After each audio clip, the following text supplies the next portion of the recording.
Updated no February 29. So nakadalawang hakot na ulit ng lupa. Siguro pag nahakot yung pangatlo ngayon, nako, baka babalik pa.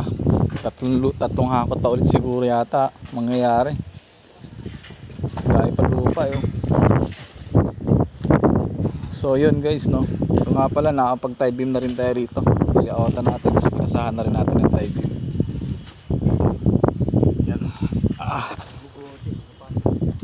So yan.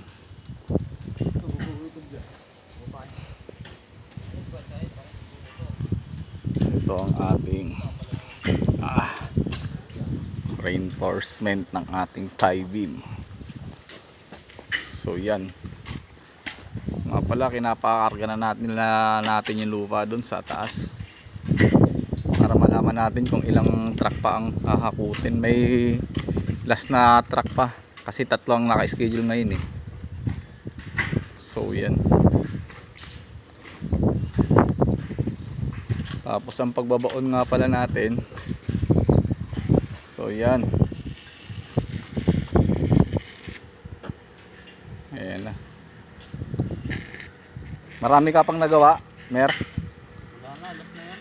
So gawa ka na lang no? Putol na lang ako. Oo, putol ka na lang. So yun lang muna update natin ngayon no? February 29. Time check nga pala 11:04.